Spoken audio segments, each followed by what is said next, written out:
The child daycare regulations have been amended and went into effect on September 25, 2019. Changes have been made to 413, the child daycare definitions, enforcement, and hearings, 414, school-age child care, 415, child care services, child care subsidy, legally exempt providers, 416, group family daycare homes, 417, family daycare, and subparts 418-1, child daycare centers, and 418-2, small daycare centers, of Title 18 of the Office Compilation of Codes, Rules, and Regulations of New York. Visit the OCFS website at the address on the screen to view the most current versions of the licensed registered regulations and legally exempt regulations. These amendments have also affected several OCFS forms. For a complete list, visit the OCFS website. If you have feedback on the new regulations, send it to the contact information on the screen. The public comment period closes on November 10, 2019, so don't delay. If you have questions or need more information about the regulations, contact your regulator. With the passage of the New York State budget on April 1, 2019, legislation was enacted that grants the Office of Children and Family Services, OCFS, the authority to implement comprehensive background clearance requirements as federally mandated in the Child Care Development Block Grant Act of 2014. Effective September 25, 2019, all new applicants are required to successfully complete the comprehensive background check clearance requirements prior to beginning at the child care program.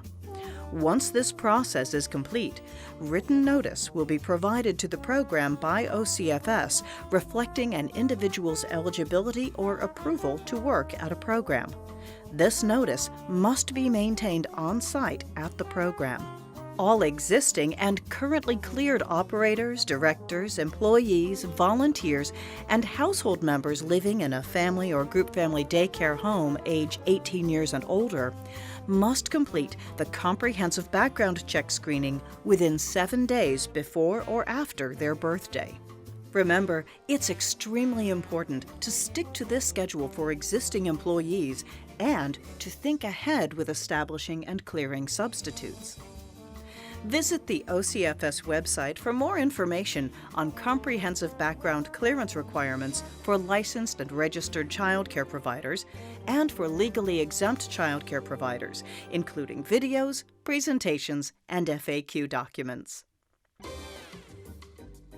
OCFS continues to promote safe sleeping in New York State by using federal funds to provide family-based child care providers a crib at no cost to them. All legally exempt, family, and group family daycare homes are eligible to request one free Graco pack-and-play and fitted sheet per provider home. For more information, visit the OCFS Division of Child Care Services website at the address on your screen. Winter weather is coming, so it's important to remember to keep both inside and outside egresses clear and safe, and that outside time is still a regulation during the winter months. The Child Care Weather Watch is a valuable resource to help you determine when it's safe for children to go outside. A color copy was given to you as part of tonight's participant materials. And remember, during outside time, children should not use playground items requiring soft surfacing during cold weather because snow and frozen wood chips do not meet regulatory requirements regarding soft surfacing. Your number one priority is keeping the children in your care safe and healthy. One way you do this is by keeping up to date on the latest product recalls and safety information. The resource section of your participant materials booklet lists organizations you can look to for more information. Thank you for all you do for the children and families enrolled in your program.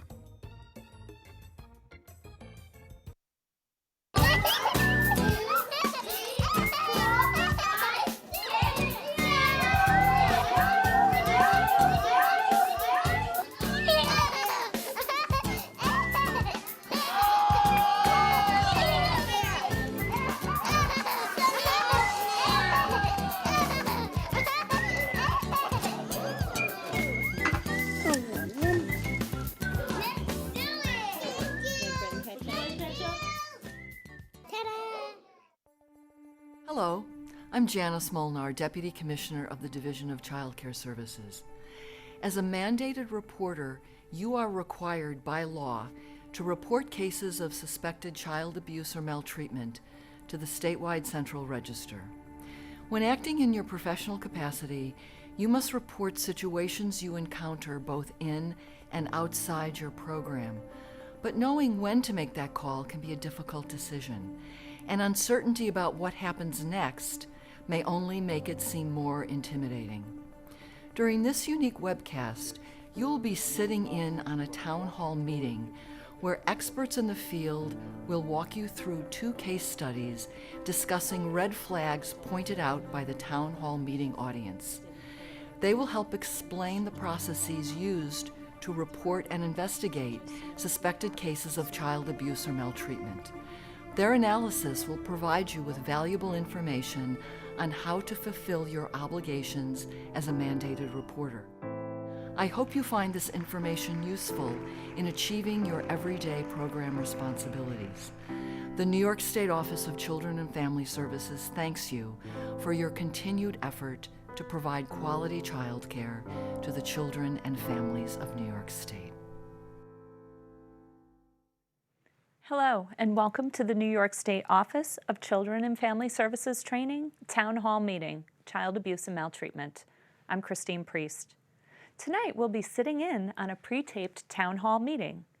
During this meeting, members of the child care community got together with experts in the field to discuss important information regarding suspected child abuse and maltreatment.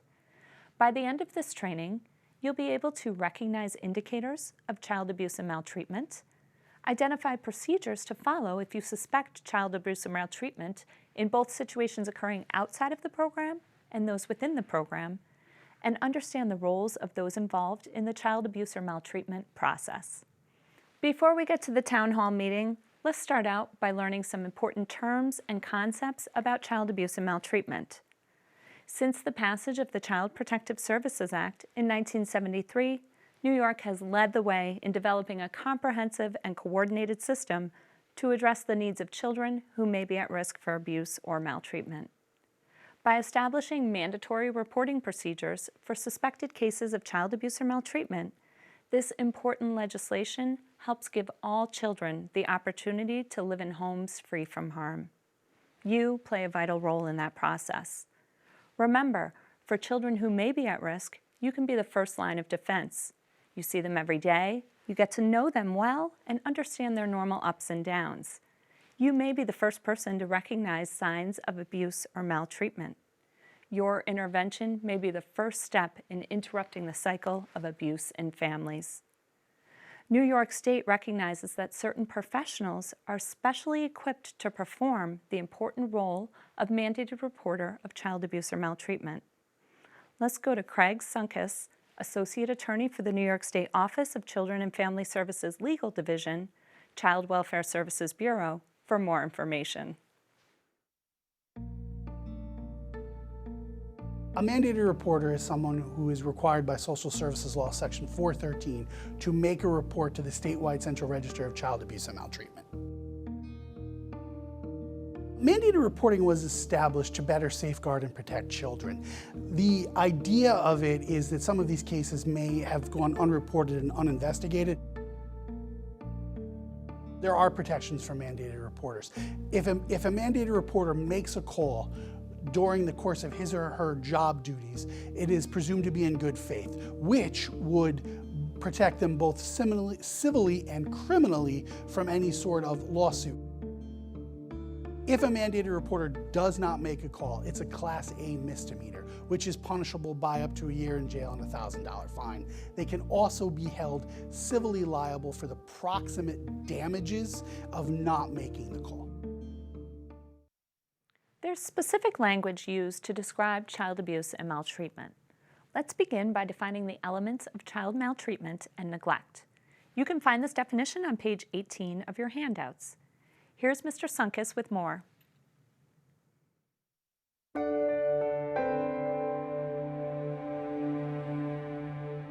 Imminent danger would be near or proximate or soon to sort of happen to the child, the dangerous element.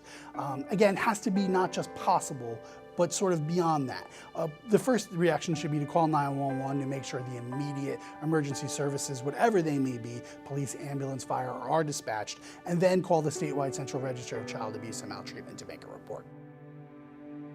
The minimum degree of care is the least, not the best, not even the preferred, but the very least that a person in that responsibility, and by person I mean parent or legally responsible, would have provided to the child in the same set of circumstances. So, in other words, failure to provide the most basic services needed, whether it could be clothing, food, shelter, anything such as that.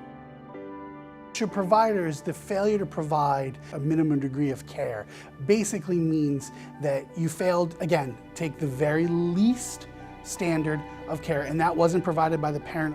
And because they failed to provide that in that circumstance, the child was harmed. As we just heard, minimum degree of care means meeting children's basic needs.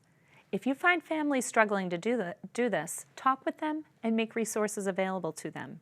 And if after offering the resources you find the situation continues, you should make a report to the statewide Central Register.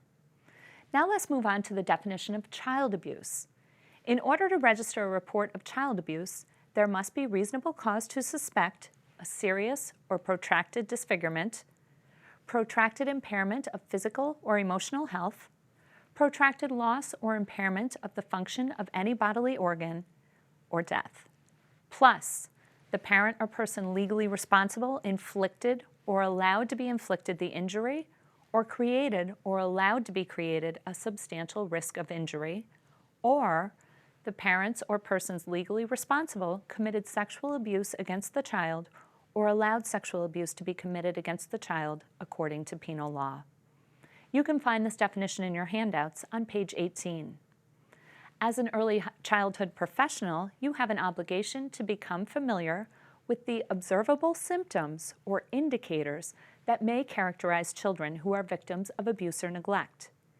Indicators are physical and behavioral signs exhibited by children and parents that may indicate abuse or neglect is taking place. It's important to be familiar with these indicators for two reasons. One, you need to know what to watch for, and two, you need to know the language you should be using as you document your observations. More detailed lists of indicators can be found on pages 20 to 23 of your handouts. And on page 24 of your handouts, there's a diagram highlighting some of the places on the body where injuries might occur that may raise a red flag. Now that we're all on the same page regarding these definitions, let's go to the town hall meeting to learn a little about our presenters. Mark DeSico, Brian Ishman, and Jennifer Whitney, and get things started. Welcome, everyone, to our town hall meeting. I'm Mark DeSico. I'm with the Division of Child Care Services. I'd like to start by thanking the Performing Arts Center at the SUNY Albany campus for hosting us here today. This is a wonderful venue, and if you've been to our town hall meetings or you've attended one in the past, this is an incredible way for us to offer a training. I'm with the Division of Child Care Services. I work for the Regional Office Support Unit, which works in home office representing the entire state of New York minus New York City, and we deal with lots of issues like policy, guidance, regulations, forms, all the things you're going to find on our website, and enforcement cases. Good morning, everyone. I'm Jennifer Whitney. I work at PDP in the Child Welfare Training Department. I'm the training program coordinator there. So we do child welfare training throughout the state. Prior to that, I was in CPS for almost a decade and dealt a lot with the severe abuse cases, the sex abuse cases, spent a lot of time working with families and trying to help families keep kids safe. So definitely happy to be here, happy to share information with all of you today. Good morning. My name is Brian Ishman. I'm with the State Central Register. I've been with the Register for approximately 20 years. Primarily, I've spent 9 of those years as lead trainer for all CPS-1, which are Child Protective Specialist intake workers. We register reports for child abuse and maltreatment throughout New York State. Mark mentioned the policies and procedures that you guys are going to be going over and governed by, but it's very important that you follow these and that many of you may or may not have dealt with the State Central Register. We're going to go over what's expected of you and what you can expect of us when you're registering a report. It's a pleasure to be here and hope we can impart some information for you. And so today, we're going to take an opportunity to have a conversation about some difficult aspects of childcare. There's going to be a lot of emotions, a lot of feelings for everyone here in the audience today and everyone watching along at the training sites. We hope that by having these difficult conversations, we're going to be able to further the knowledge, the comfort level, and the ability to follow laws and regulations related to reporting and managing child abuse and maltreatment allegations. It's a very difficult subject. It's one people don't like to talk about, but if we don't have the conversations, it's difficult for us to move forward. Because the information about mandated reporting is in law, and it's also part of statute, which is part of our regulations as well, we want to take the opportunity to share with everyone how we talk about reasonable cause to suspect, because that's an important phrase that comes up when we're talking about mandated reporting. If I have reasonable cause to suspect abuse or maltreatment, what does that mean? So if I wanted to know what that meant, I could go to our website, ocfs.ny.gov, and I can actually just put in the search engine, which is exactly what I did up here. I put in the search engine, reasonable cause. When I clicked on that, it brought up this document, which we will share with everyone, a PDF. That's the Guide to Mandated Reporting for mandated reporters. If I scroll down, it talks about reasonable cause to suspect. Reasonable cause to suspect child abuse or maltreatment means that, based on your rational observations, professional training and experience, you have a suspicion that the parent or other person legally responsible for a child is responsible for harming that child or placing that child in imminent danger of harm. So we're going to get much more specific about that throughout the day, but generally, everyone here is a mandated reporter in your role as a child care provider. And that means that if you have reasonable cause to suspect abuse or maltreatment, something that a person off the street would see and say, that looks like possible abuse or maltreatment of a child, and because you have professional experience and training, you have a little bit of an extra understanding of what's appropriate child development, of what a child looks like who's possibly been a victim of abuse or maltreatment, or a child who's in a situation that could be abuse or maltreatment. You're using that knowledge to decide whether or not you're going to make a call to the statewide central register. And so that's a really important point to understand, that your role is not to do an investigation. Your role is not to decide whether a child has been abused or maltreated.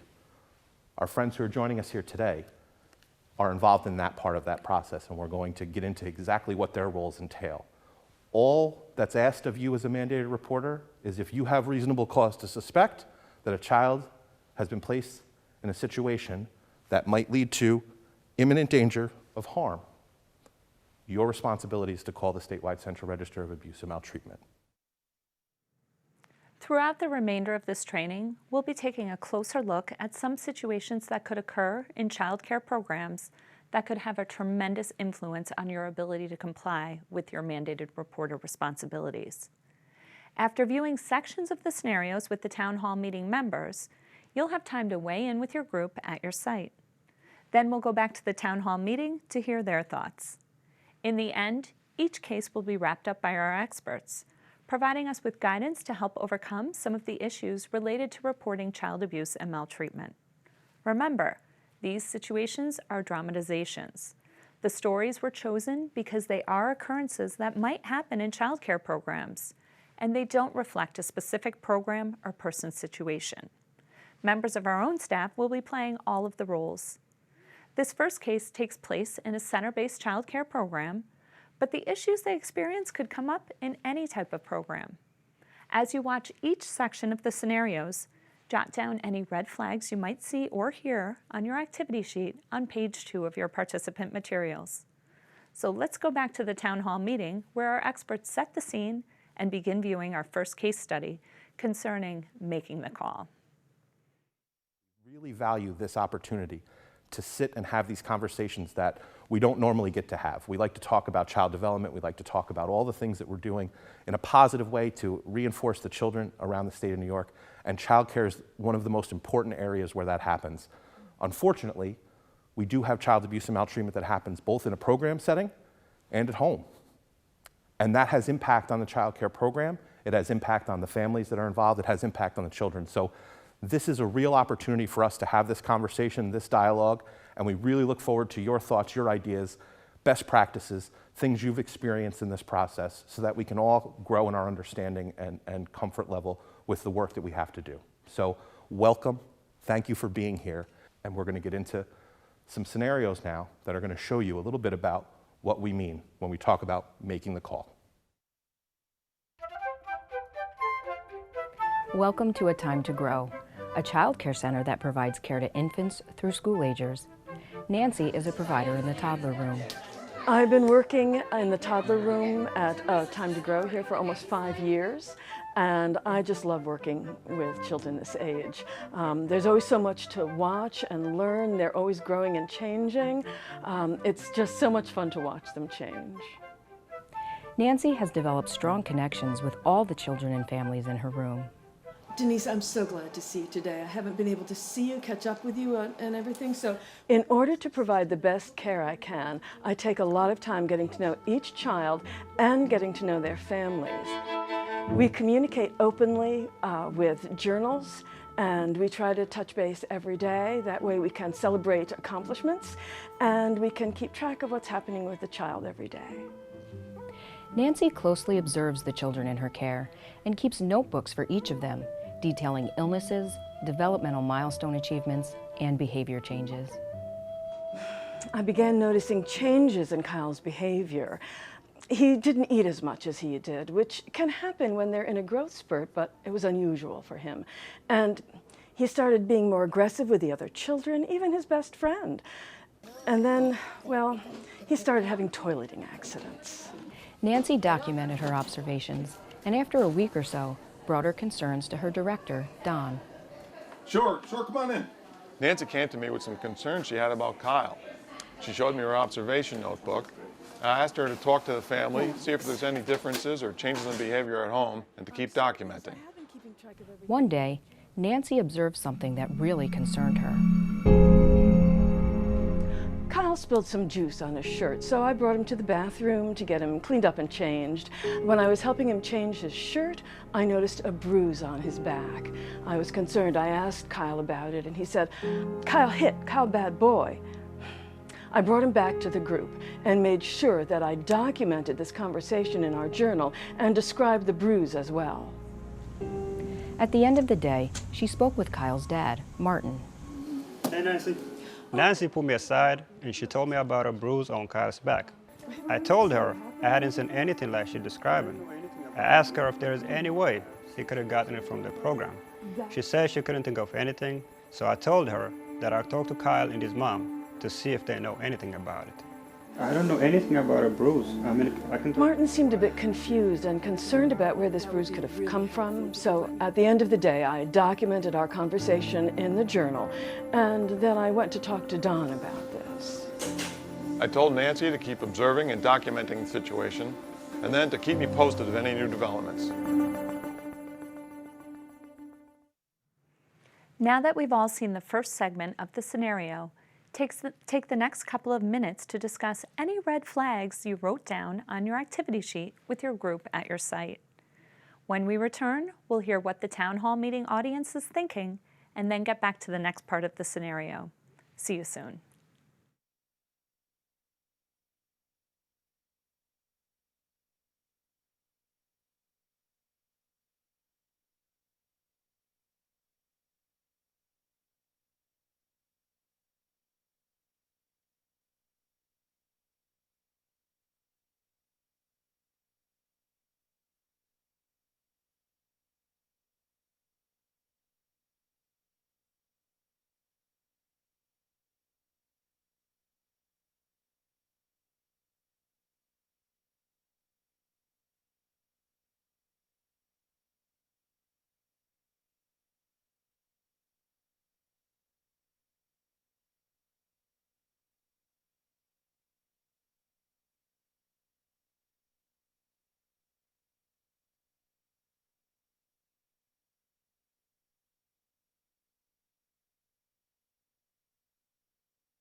Welcome back.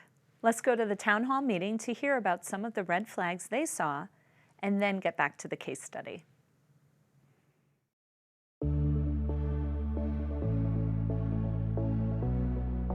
So we've taken notice of some red flags, some issues that we've seen in the first part of our case study. It's important that we're writing them down as we move through so we can remember as many aspects of the case study as possible. And at each step, we're going to go over what we noticed, what were our observations. So I'm going to ask everyone here, what did you notice about that first part of the case study? Anybody like to share? Oh, some changes in behavior, especially the toileting changes, having accidents and things like that. Yep, so we've noticed the shift in Kyle. And how do we know that that's what's happening? Because the documentation that the staff in the building was keeping in the notebook. So the notebook is a method that this program's using to keep track of what we would consider regular behavior from a child, sort of what we're seeing throughout the day. Just a quick show of hands. How many of you, and it's okay if you do or don't, but how many of you use that as a mechanism for keeping track of child behavior or events that happen throughout the day? Do you use a notebook? Show of hands? Okay, all right, so a few. What are other methods that you use to keep track of changes or keeping track of what's going on with a child while they're in your program? We use the incident reports Okay. to document anything that we see, just so we have it on record. So an incident report would really be something you would use if there was an incident that happens in the program or something going on with the child that's out of the ordinary. You would write it down in an incident report. It's a great example. So what other, in this first part, what else are we seeing in this first part? What are our thoughts about the child's bruise on the child's back? What are we thinking about that? Teacher noticing a bruise on a child's back, which is not typical for where a child should get a bruise. So Nancy documented and noticed that there was a bruise on the back of the child. She said she documented what the bruise looked like, and that's really important. A bruise on a back may or may not be an indicator that something has happened to that child, because do children fall squarely on their back? Not usually a place where you would expect a child to have a bruise. So, for instance, let's say this bruise was just a little tiny circular bruise. Show of hands, how many people are really concerned about that bruise? Maybe. Now, if I told you the bruise was from the shoulder down to the lower back, and it looked a lot like this hand here. Show of hands. How many people are concerned about that bruise now? It changes things, right? We didn't hear anything about the specifics about this bruise, but Nancy did witness it and wrote it down. So it's really important when we're documenting a bruise, particularly in a place where we don't expect it, to your point, we have to make sure we can clearly define the size of the bruise. What else do we need to write down or keep track of? I think it's important to keep track of the color of the bruise, because that could say like the timing of it. If it's darker, it might have just happened. And also what the child said about the bruise. Great. So what did the child say about the bruise? Kyle hit Kyle bad. Kyle hit Kyle bad. So we have a quote from the child about potentially an explanation of a bruise. But again, we're missing pieces of information here. And so I'm going to turn to Brian, who works at the statewide Central Register of Abuse and Maltreatment. And I'm going to ask Brian, if you got a call from someone that said, I have a bruise, I don't say what size it is, I don't say what stage of healing it's in, I have a bruise with a child, and a child has given me information that Kyle bad, Kyle hit. Is that going to really be enough information for you to decide that a person legally responsible may or may not have suspicion of abuse or maltreatment? At that time, we would not register a report. Based on the information that you guys have gotten so far, if you were to call us and describe exactly what's been described, from the shoulder down, size of a hand, the thing that you need to be aware of is when you call us, we're probably going to register a report. The important part to know is that unless we can definitively say that that child received the bruise while in their parents' care, there will be a report written on both of you. At that time, any person, adult person has contact with that child will become a subject of the report. So it's very important for you to have your documentation, for you to explain to that CPS-1 exactly what you see and when you saw it. Because at that point, we'll make a determination. Unfortunately, you might disagree, but those people on the other end are going to make that determination based solely on the information you give. So when you tell us that child arrived at your location with a handprint on their back, you're pretty much excluded from our standpoint. But the information you have to have, and we've talked about, you're not responsible for an investigation, and you aren't, but you are responsible to get the information that you need in order, again, to point the finger at who may or may not be directly responsible for that bruise or that maltreatment. So I really want to emphasize the fact that because of the position you're in, reports can come from multiple locations.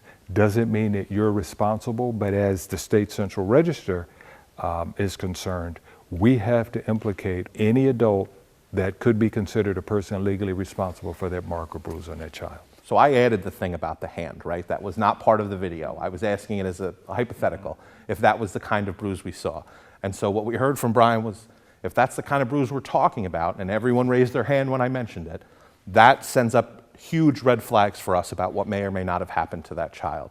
And Brian's point about who's responsible for the child, if the child showed up with that bruise, or the bruise occurred throughout the process of the day, becomes really important in terms of who was the adult, the person who was legally responsible for that child when this bruising happened. So again, we added some stuff that wasn't on the screen, right? Just to sort of think about this in different ways, because nobody really raised their hand if it was just a sort of little tiny circle bruise, because maybe we don't have enough information. And even with this information we saw just now, we really don't have a lot of information. Would folks agree on that right now at this stage of the game? What did you like about what happened on screen in the first scenario? Anything jump out as positive? I like the fact that she went to her administrator and it brought it to their attention. It's an excellent point. So Nancy went through her chain of command. She went to her director and shared her concerns about the behavior that was happening, which we talked about, the toileting, we talked about the change in behavior, and now we're talking about a bruise. So I love that level of communication. We've got communication going on in the notebook that we're keeping track of and we're keeping in the center. That's going to be what we're seeing with this child.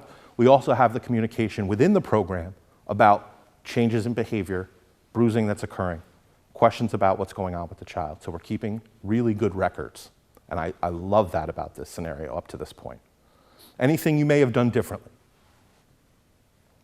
at this stage? When the parent came in to speak to the staff at the school or daycare center, I would have did that more privately and not just right when he walked in and bombarded him with that conversation, because those are conversations that should be done privately.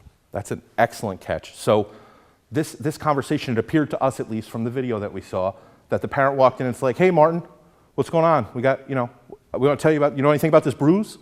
Is that a conversation you want to have kind of out in the open? I mean, other parents could show up. This is confidential information. It could be that Martin, and I'm not accusing anyone of anything, but it could be that Martin maybe does know about that bruise, right? And now that conversation that I have with Martin isn't just me making him aware of a bruise that I saw on his child. It may be me documenting what his response was to me about the bruise. And that might be what's reported to the statewide Central Register of Abuse and Maltreatment. So, excellent catch. Anybody else on scenario one? I think I would also more accurately describe the bruise. I think there's missing information. Absolutely. And what I loved about this example was it's not real clear. It's not real clear at this stage. So it left us with these questions, right? And that is the world we live in. It's not always so clear cut. If I saw a hand-sized bruise, there wasn't one person in this room that wasn't like, oh, yeah, that's concerning. Sometimes it's a hand-sized bruise, and it's like, this is really straightforward. Sometimes it's a much more subtle issue. And so a lot of it is not always physical even that we're looking for in terms of signs and changes in behavior. The toileting issue in and of itself, over time, might give us a lot of information about what's going on with that child. So we're using a physical bruise as an example here, but there are lots of ways in which we're looking for changes in child's behavior that could or may not be indicators of potential abuse or maltreatment. So excellent job. This is why we have these conversations here. This is why we do this. So we want to remind you to take a look for your red flags, have your paper out, and we're going to move on to the second part of this case study about making a call.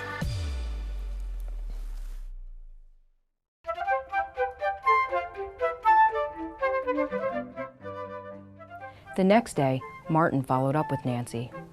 I told Nancy that my wife and I spoke to Kyle about the bruise, and he didn't say much, but he did say, "Kyle bad boy, Kyle hit," and he was up all night crying and having nightmares.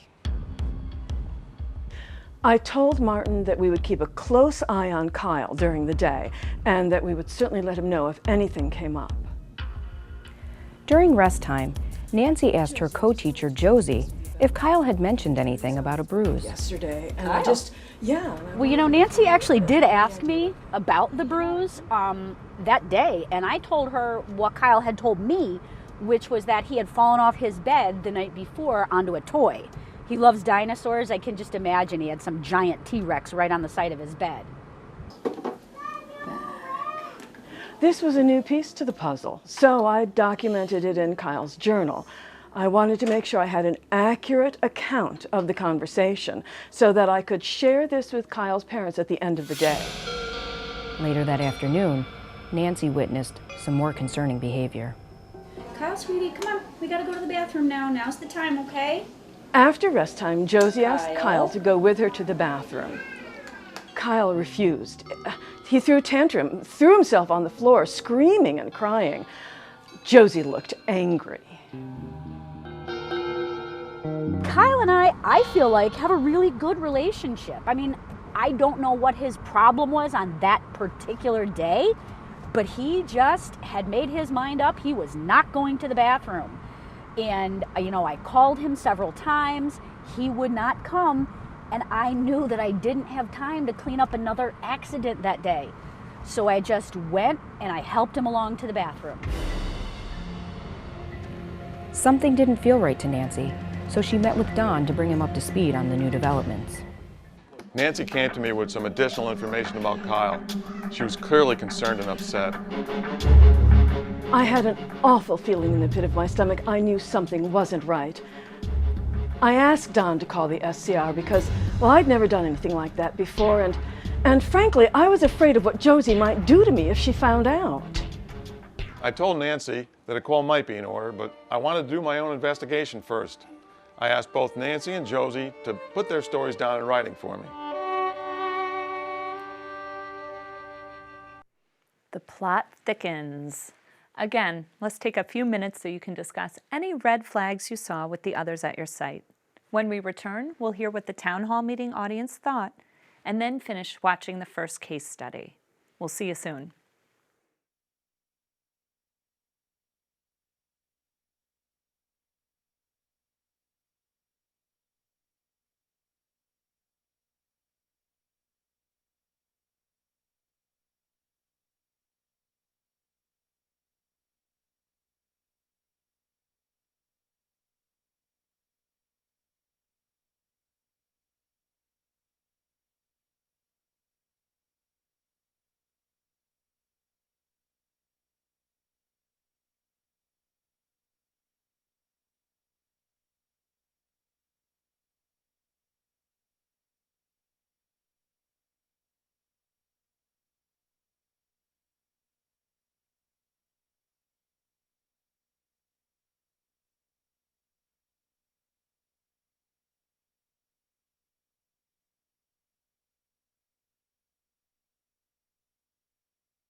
Welcome back.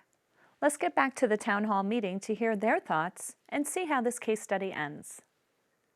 So a lot of information in that second piece of the puzzle. Thoughts? One of the big things that stuck out to me is when she went to her higher up and he wanted to continue an investigation. We're not investigators. And at this point, she feels uncomfortable. She feels the child is unsafe with the parent. She shouldn't have to wait anymore. She should be able, as a mandated reporter, to make that report or to have her direct supervisor make that report at that time because she's been documenting things happening, in my opinion. Sure. A lot of good points in what you just said. What we want to think about here is minimally, we have concern about how the staff member, Josie, is interacting with Kyle. Can we all agree on that? Show of hands, we've got concerns? Okay.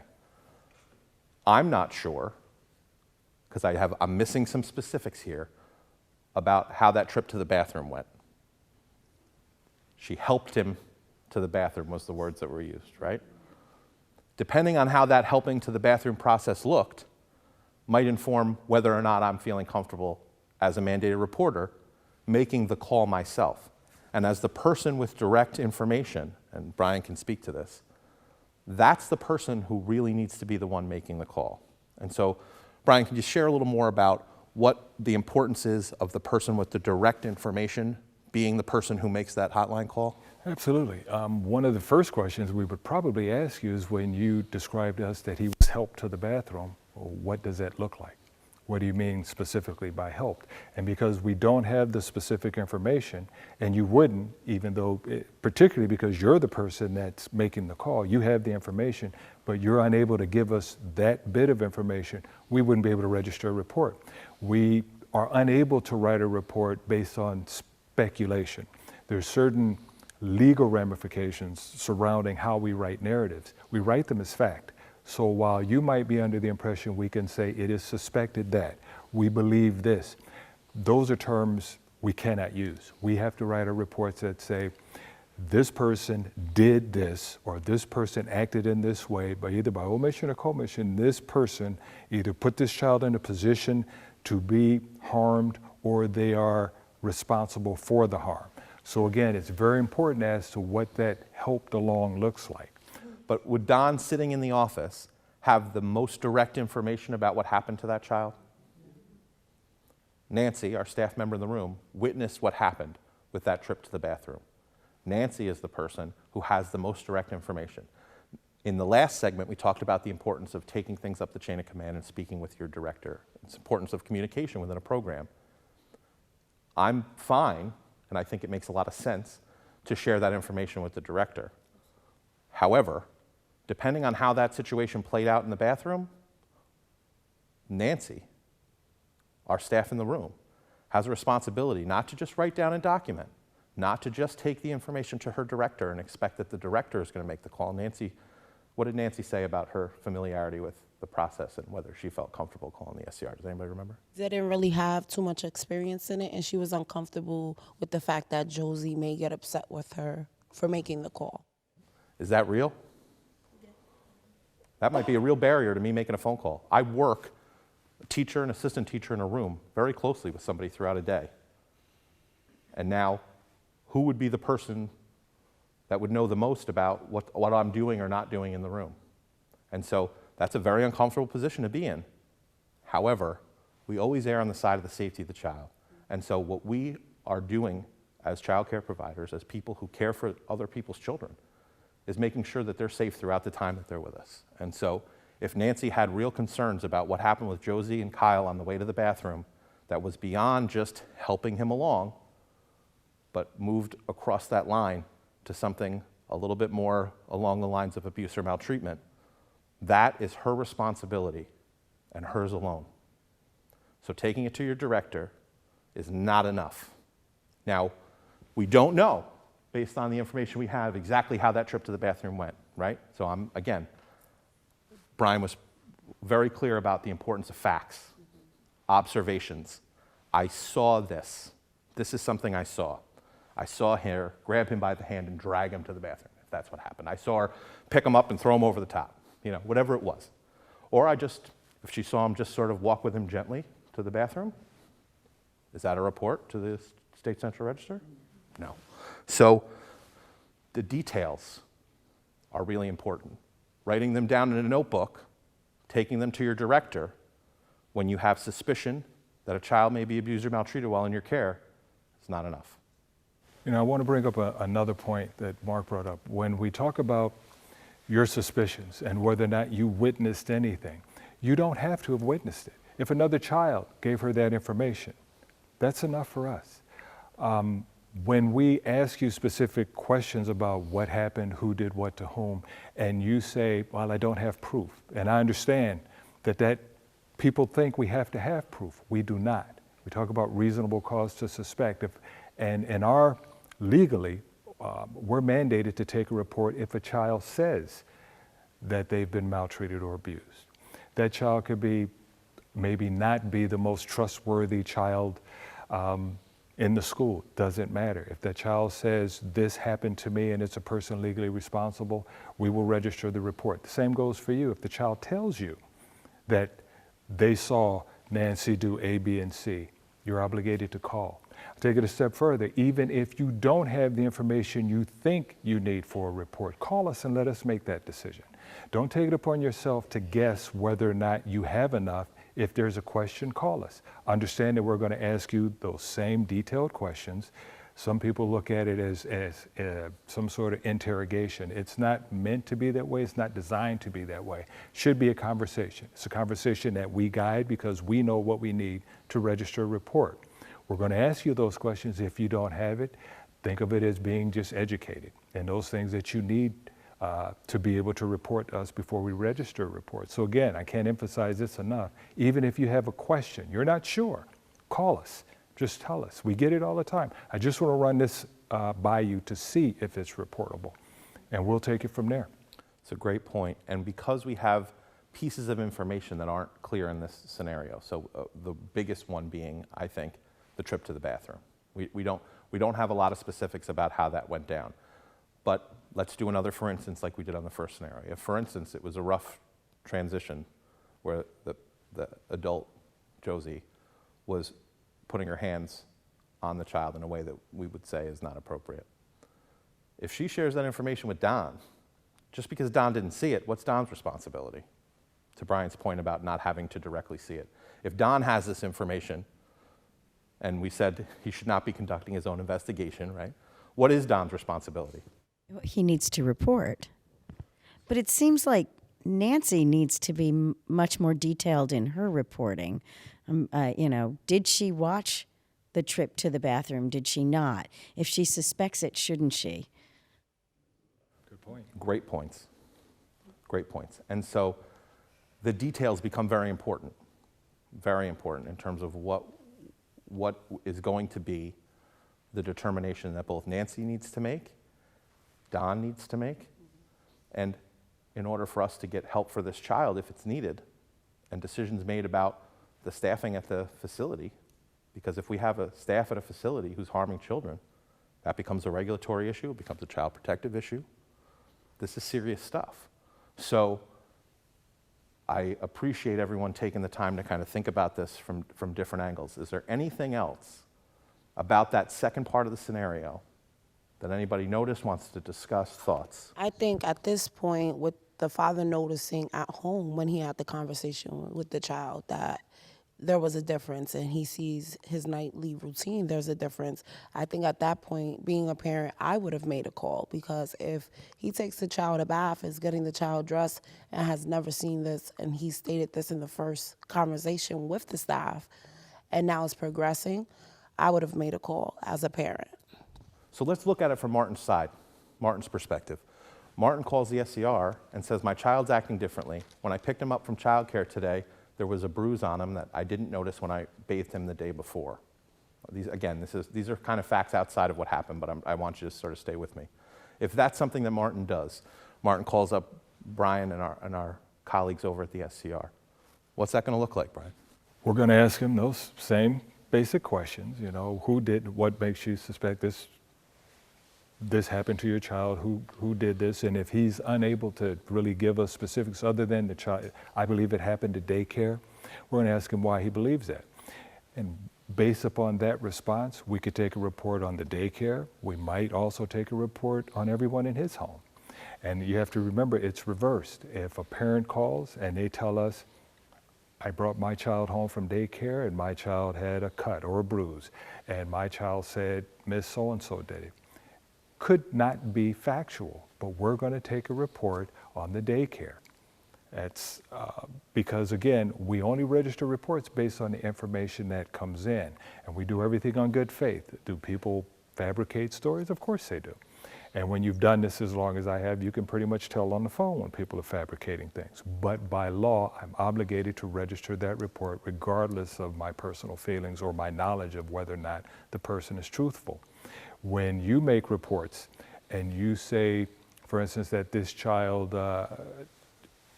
was bruised while at home, remember that when we take that report and we say mom or dad are responsible for that mark or that bruise or that maltreatment, that parent's probably going to call us.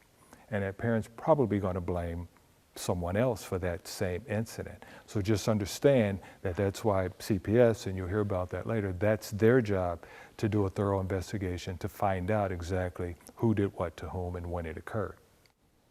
But that's a great point about Martin. And so Martin comes home, he interviews his child, he talks to his child. He says, hey man, what happened in school today? And he says, Kyle, bad boy, Kyle hit.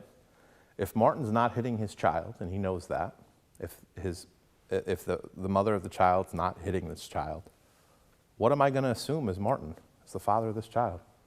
Where is this happening, where Kyle's a bad boy and Kyle's hit? I'm going to assume the child care. What else did you want to say? So that's why they had both providers write down their incident report separately, but both given to the same person so they could compare and see who's not telling the truth. So he called it an investigation, Don, right? He said, I'm going to do my own investigation. As an employee of the Division of Child Care Services, I want to stress as clearly as I can, it is not the responsibility of the program to conduct their own child abuse and maltreatment investigation. Based on the vague nature of what we saw, because I'm adding a lot of details here, right? And sort of having you speculate a little bit. Based on what we saw, the facts that we have on this second scenario, Don may need more information about what's happened at the facility. So Don may speak to his staff about it. And depending on the information he gathers, he may feel like he needs to make a report. Again, I want to stress, it's not an investigation. What that is gathering information. If Nancy herself has enough information from her direct supervision of both the child and the behavior of the child with the staff, are we all feeling comfortable that Nancy has a responsibility to call in a report if she feels like this child is being placed in a situation where they may or may not be abused or maltreated? That's a difficult thing for a staff member to do. We talked about that at the beginning, but that is her obligation. It is by law, she's obligated to do it. And just say it wasn't the law, which it is, wouldn't we want to make sure that this child is safe? As a bottom line agreement. And that's the reason why it's law. Because the people who have the direct access to children are the ones who are going to be able to keep that child safe. I'm going to say that it really bothers me that Nancy didn't want to report because she was worried about the ramifications. If my assistant teacher was doing something, I'm not going to call in front of her, and I know that reports are confidential and she's not going to know who reported. That didn't make any sense to me. Because I appreciate that comment, most of us are going to feel confident saying, if I see this happen in front of me, I'm going to make a report. If I see a child being potentially abused or maltreated in front of me, I'm making a call, straightforward. This was a little more nuanced. Could we agree on that from what we saw? I'm still not really clear what happened on the way to the bathroom, right? I'm still not clear. I don't have a lot of information about this bathroom trip. That's going to be pretty important. Nancy might be not sure about this thing still, right? And so her comfort level, though, with having to call on a fellow staff person, I think is a real conversation. And it's a training issue. So I know you've been in the field for a little bit of time now. If you have a brand new staff who walks in the front door and you've trained them minimally, you've given them 5 hours of health and safety training, or they've just started with your program, how comfortable is that person going to be picking up the phone and calling in an SCR report on a person who's been there for 30 years, right? Probably not very comfortable. That's why the mandated reporter training is available on our website. It's free training. Everyone should have that at the very start of their time in your program. If you're starting a new employee, mandated reporter training, free and available online, please make sure that they're taking it, because that's something that has to be stressed from the front. And I really appreciate that comment, because whether you're comfortable with it or not, it's still your obligation. So now we're going to get our red flags ready for the finale of making the call.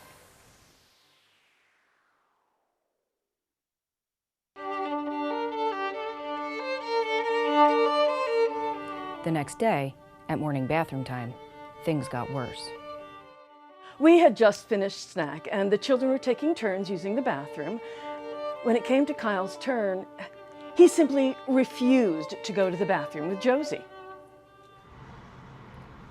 So that particular day, he seriously would not listen to me. He was having a tantrum under the table. He would not get out from under the table no matter what I said to him. And I don't have that kind of time. I really don't. So I went over to the table, I pulled him out from under the table, I stood him up, and I walked him to the bathroom. Josie got Kyle to his feet and told him to head to the bathroom. Kyle was hesitating, so Josie nudged him along. The next thing I knew, Kyle had fallen and hit his head. I was in my office. I heard Nancy frantically calling for help. I went across the hall.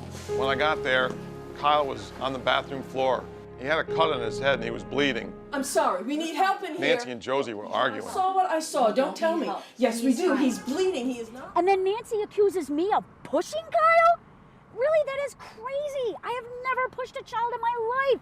That is so offensive. Watch out! I know what I saw. There was no way Kyle could have tripped where Josie said and gotten that kind of injury to his head. Kyle, that's it. I got a Band-Aid on Kyle's cut and I took him to my office where we could call his parents and tell them we had an incident. I sent other staff to the classroom and asked Nancy and Josie to come to my office to explain to me what happened. Don called me into his office. I told him what had happened and asked him if he'd called the SCR. He said he hadn't.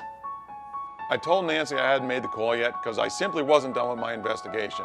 I wasn't sure that the call was ready to be made or not. Kyle was hurt. That was all the information I needed. I picked up the phone and made the call. Yes, I have something, I have to report something.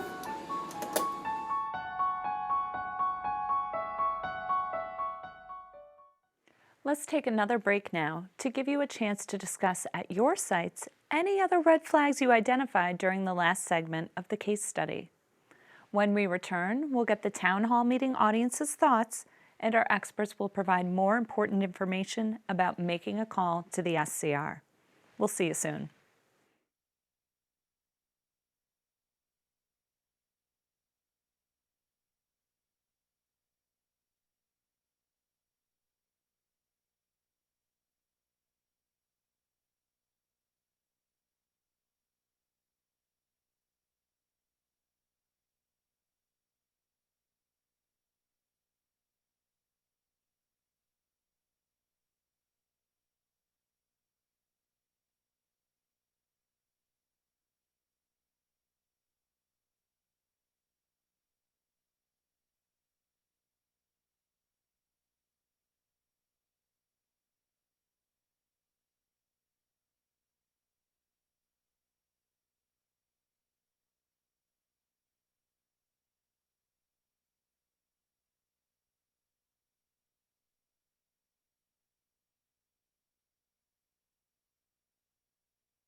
Welcome back.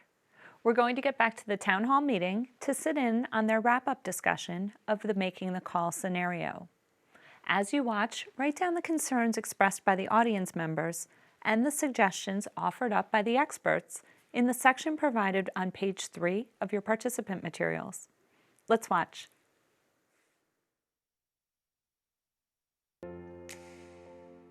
Now we've seen the finale. All the nuance is gone. What do we think?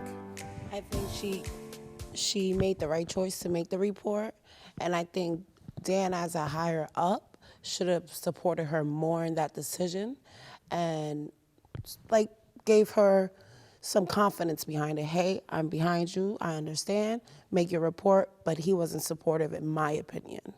Other thoughts about what we just saw? It's not the director's job to do the investigation. So, show of hands.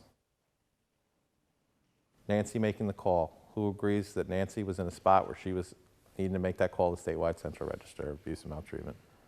I think we're all in agreement. I just said that it should have already been made long before that. So even after the first video. So that's why we're taking it through this process, and I appreciate that point. We left out some information deliberately to have this conversation. But to your point, if Nancy had concerns, factual, observed concerns regarding Josie and her behavior with this child in the room, she is very late in making the call at this point. Don, who conducted his own investigation, which we are not supposed to be doing because it's not your job as a child care provider to investigate child abuse and maltreatment. That's after the call has happened. That's Jennifer and folks at the local district level who conduct that investigation alongside our folks from licensing, and we're going to get into that in the next section. Don has information. If any of that information from the very first scenario would have been about Josie and her behavior with this child, Don is under an obligation not to continue to conduct this investigation, but as a mandated reporter to call in a call to the statewide central register of abuse and maltreatment. Can you be held liable as a mandated reporter for not carrying out your responsibility, your legal obligation to call the statewide central register? Yes. So Don has placed himself at risk legally. Perhaps Nancy has as well. Josie, we haven't really gotten into Josie, but that's a whole other discussion, right? Ultimately, while this has happened, and your frustration was perfect, this is a child, an innocent child, a blameless child, being taken to a child care setting where perhaps he is being maltreated by an adult charged with his care. An investigation will bear out what actually happened, because Nancy's going to have her story, Josie's going to have her story. Martin is going to have his own story about this, and everybody is going to have the opportunity to share that information. And that's what we're going to talk about in our next part of this process. But in terms of making the call, there were lots of steps here where a call could have been made based on additional information that was not necessarily present in this video. And that's the kind of stuff we have to look out for, because it's not always going to be cut and dry. It's not always going to be obvious. And to Brian's point earlier, if you've got suspicion, if there's that feeling in the pit of your stomach, err on the side of talking to Brian, or someone who works with Brian, a colleague of Brian's. Yeah, not me. And they can help you through that process to determine whether or not it is a reportable issue. Even if it's not, they might be able to help you be pointed in a direction of different ways to help that child. There might be a law enforcement referral that could be necessary. There may be services in that county that may help that child and that family.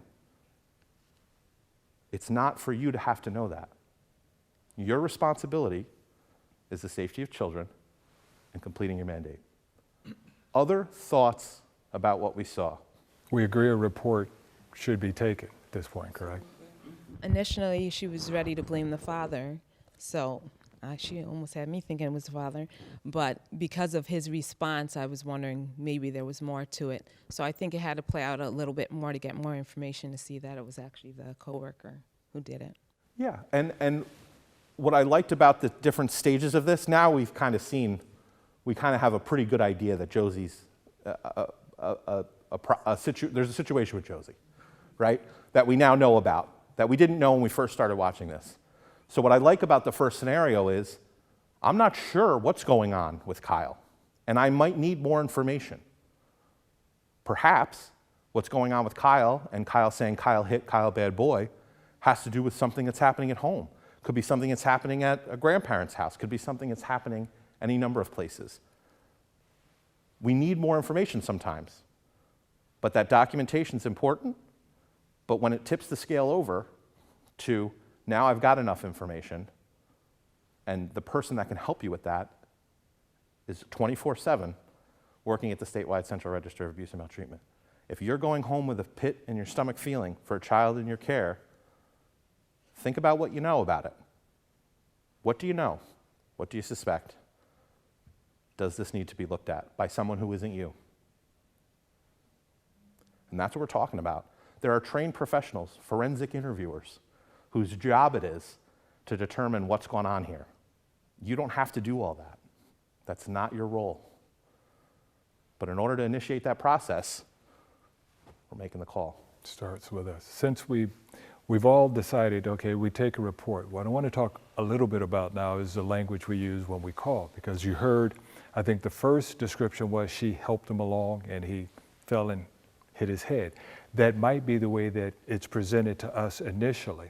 That in and of itself doesn't tell us that this person is responsible for maltreating the child. Later on, I think the term she uses that he could not have possibly slipped in the area that he was, that's what we want. The fact that she helped him along and he slipped sounds more like an accident. And it's a fine line between an accident and what we would call maltreatment. It's up to us to make that determination, but if that's all we have no history, you're not giving us any other information, we may or may not register that. However, when we ask you, she helped him along, can you describe that to me? Well, there's no way he could have slipped in the area he was in. Okay, now you're painting a totally different picture.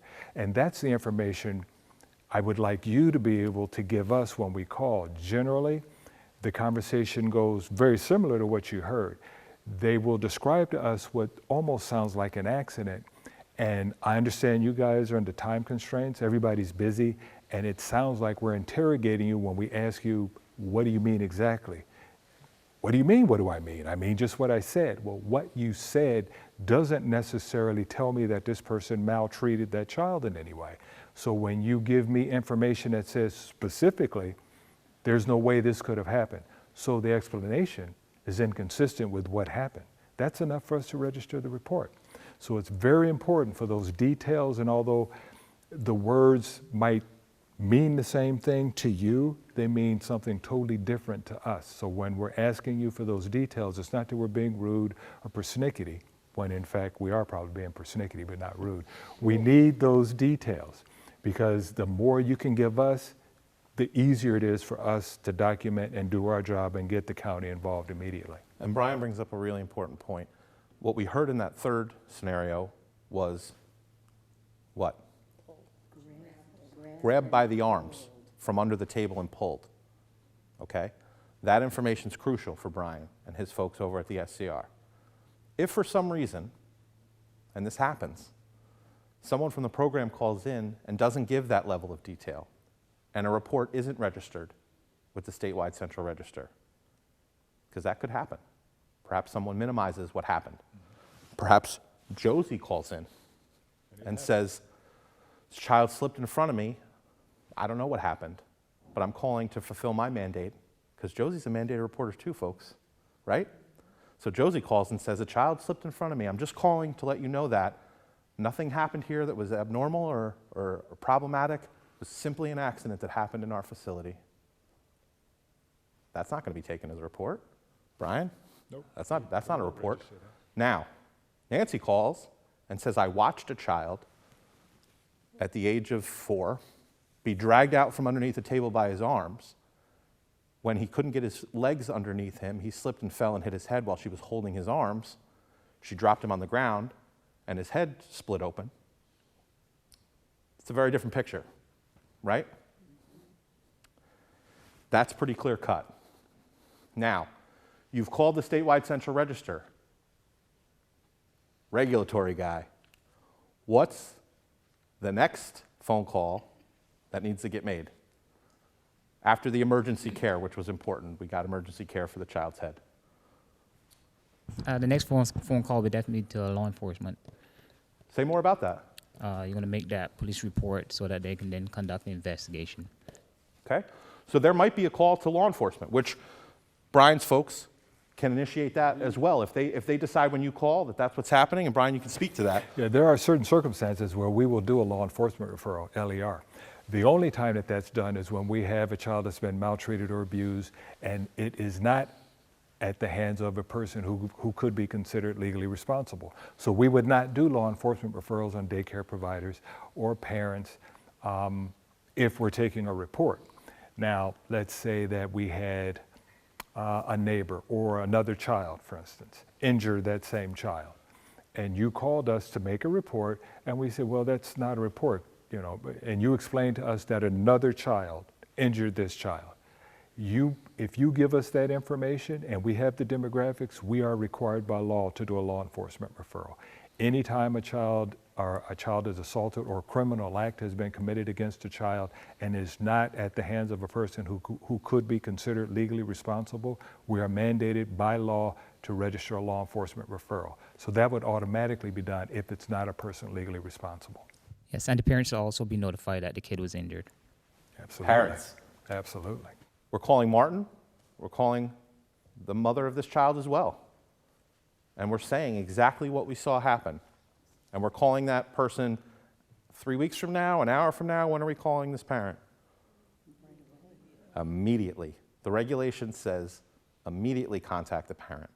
Who else am I immediately contacting? The registrar and your direct supervisor if you have one above you. So, the Division of Child Care Services staff here, we're calling our licensor or our registrar. We're calling our regulator. Are we leaving a message on the regulator's phone, or are we speaking to a live person? It was a chorus. We're speaking to a live person. If you get someone's voicemail, everyone's voicemail says, if you need to call the main number to speak to someone immediately about an issue happening at a child care involving harm to a child or a serious incident or injury, please hang up, call the main number, ask to speak to a live person. Leaving a voicemail that says, oh, yeah, you're probably out in the field, kid fell, okay, talk to you later, does not constitute notifying the office immediately that a child has been placed in a situation of abuse or maltreatment. How come it's important to speak to your regulator about this? Beyond the fact that it's in regulation and you have to. Why is it a good idea? Because they're going to find out and then come out and investigate anyway. So anytime a Child Protective Services report is registered through the statewide Central Register of Abuse and Maltreatment, automatically a complaint is lodged in our system to have us go out and do an investigation, because we do parallel investigations, and we're going to get into the investigative process in the next section. If the first phone call or the first piece of information that the regulator has about this incident is from the feed we get from the statewide Central Register, and that's the first time we're hearing about this child being harmed, that's an issue. It's an issue for you as a program. It's an issue as it involves your license and registration. You're obligated by regulation to immediately notify the office that this has happened. So if this happens and the office is not notified, this places the investigation in a different sphere. And so it's crucial and it's required that you notify the office immediately when there is any serious incident or injury or suspected abuse or maltreatment of a child. Can't stress that enough. So, exactly. Thank you. Other thoughts, other questions that you have about making the call, about what that looks like. What we're trying to do is take the mystery out of this process. So, show of hands, who here would feel comfortable making a call to the statewide Central Register of Abuse and Maltreatment? Have you guys made calls before? Then you're familiar with. Yes, I've made plenty of calls to the department before, and it's not as difficult as some may think. And I think some mandated reporters may think they don't have enough and so on and so forth. And again, it's not up to them to decide if they have enough. They just have to have that reasonable suspicion. And that's pretty much all they really need to make the report. After that, then it's taken from there by the other departments, CPS, law enforcement. I promise I didn't pay him to say that, but that's true. That's the truth. We're trying to take the fear, we're trying to take the mystery out of this process. Brian and his colleagues over at the statewide Central Register are trained in interviewing. It's what they do every day, 24/7. And their job is to elicit from you information to find out whether or not a child has been abused or maltreated, suspected to be abused or maltreated. That's their entire job, and they do an incredible job at it. So let them make the decision. If you have reasonable cause to suspect, that's enough. We heard a lot of important information throughout the case study discussion, so let's review some of it. Contacting OCFS. Remember, you must speak to a person when reporting an incident to the Office of Children and Family Services. If you call and get a voicemail, leave a message and call back to speak to a supervisor. If it's after hours, call to speak to someone in the first 1 to 2 hours of the following business day. Documentation and confidentiality. It's vital that you document your observations in a fair, accurate, concrete, and timely manner. These notes may help you see patterns or determine changes in behavior. Remember, when sharing documentation with others, that it's important to adhere to your program's confidentiality protocols. Know your children. You must take the time to get to know each of the children in your care. Doing this will help make you aware of any changes in the child's behavior that may indicate something might be going on that requires follow-up conversations or additional action. Internal investigations. You should not be conducting internal investigations. Make the call and leave the investigating and interviewing up to the professionals in those areas. This will minimize trauma and ensure that proper protocols are being followed so best outcomes can be achieved. Mandated reporter. You are a mandated reporter by law. This means that while performing in your professional capacity, it's your legal responsibility to report any suspected child abuse or maltreatment to the statewide central register, or SCR. Law states that this responsibility cannot be passed on to a designated reporter, such as another staff person or director. As soon as you suspect something, you must make the call and let the SCR determine if action needs to be taken or not. New staff. You must get all newly hired staff cleared and trained on mandated reporting as soon as possible. Staff supports. It is the program's job to prevent as well as support. So if you find staff appearing frustrated or being short verbally with the child, as we saw in that video with Josie, offer assistance such as, I see that Kyle may be a lot today. How about we take turns when he's challenging like this? Directors should offer staff a break when they appear overwhelmed, add another staff member to the room during transitions when possible, and offer opportunities for staff to obtain additional training. Supervision. You must always maintain proper child-to-staff ratios as set forth by regulation. Be sure you have enough staff on hand to provide proper coverage for caring for children if an accusation has been made or if an accident occurs. Now it's time to turn our attention to our next case study, which takes place in a family-based program. Remember to write down red flags you notice on your activity sheet on page 4 of your participant materials while you watch. Let's begin. Thank you for all of your participation thus far. We are going to jump into our next case study. Remember, we're writing down red flags to have a discussion about what we see. It's going to progress along the same lines as the first one. So here we are with the investigation.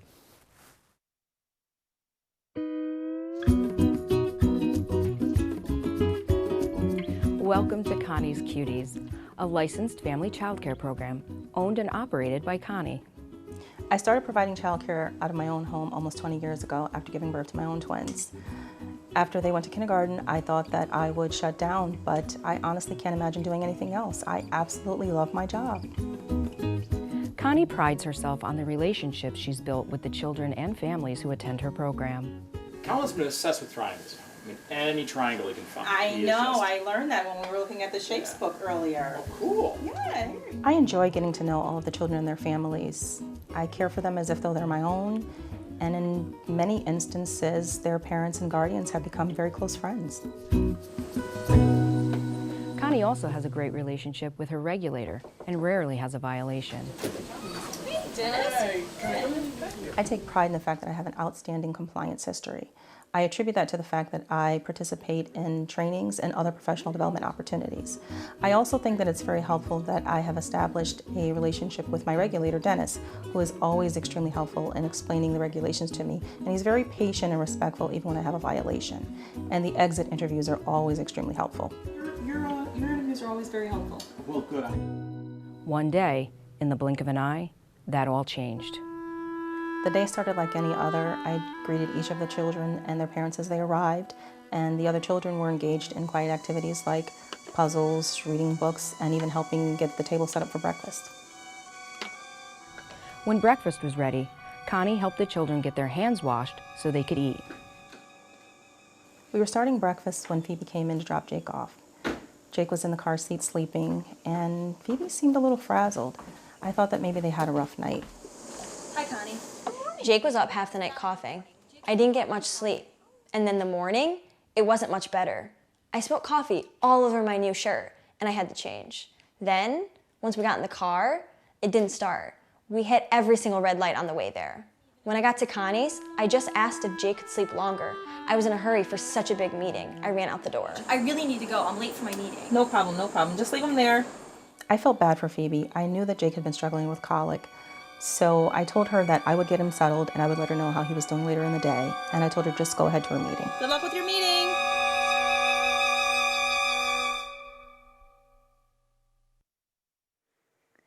Now that we've seen the first segment of this scenario, take the next couple of minutes to discuss any red flags you wrote down on your activity sheet with your group at your site. When we return, we'll hear the town hall meeting audience's thoughts and then get back to the next part of the scenario. We'll see you soon.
Welcome back.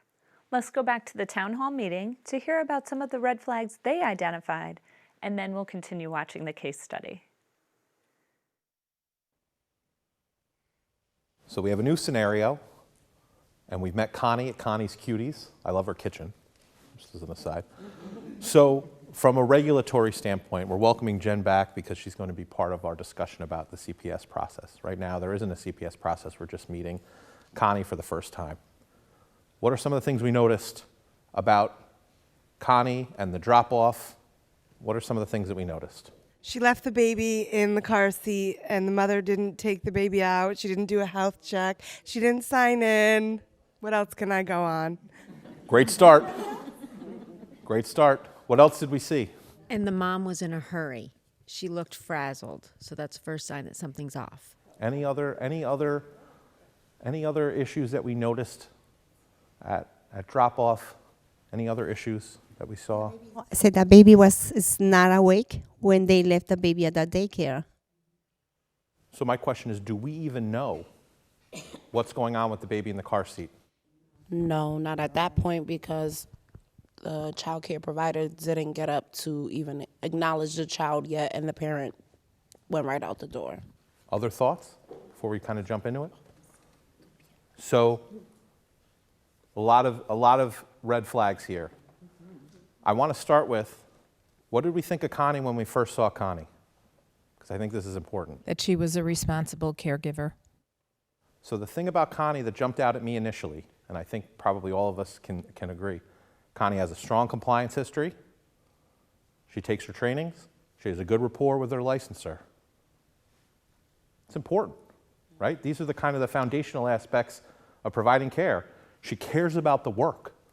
It's important for her. She could have stopped, she said, when her child was in kindergarten, but she kept doing it because she loves this work.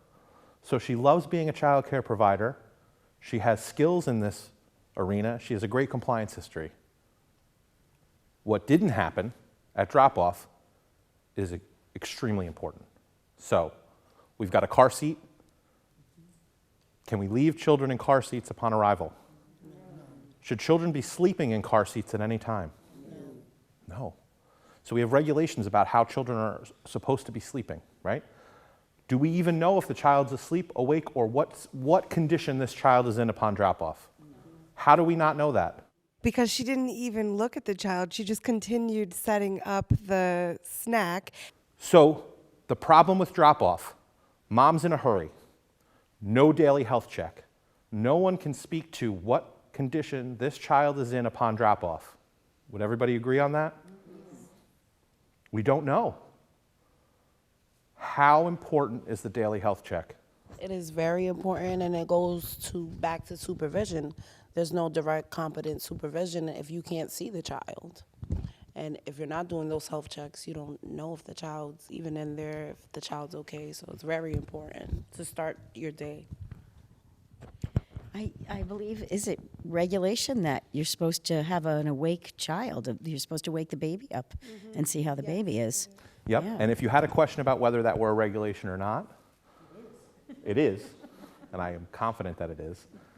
But we can always go to the website and pull up our regulations and read that, yes, we need an awake child for a daily health check. Without having a daily health check, I don't know as a provider the condition of the child that arrived at my program. I don't know a baseline for what's going on with that child and their health at that moment. Connie mentioned something about the child's health. What did Connie say? Does anybody remember? I heard some grumbles. Up all night coughing. We have a colicky child, a known colicky child. So not that that makes it any more important that we do a daily health check, because we're doing it regardless. But that is another issue, that if we're checking on a child and Phoebe is saying, I'm running late, it's up all night, we got more reason to make sure that we're doing a daily health check immediately upon arrival. We're not waiting. And we cannot leave a child in a car seat. Cannot. Okay. Other thoughts, questions, things we're thinking about as we're moving forward in this? Okay, let's move to the next scenario.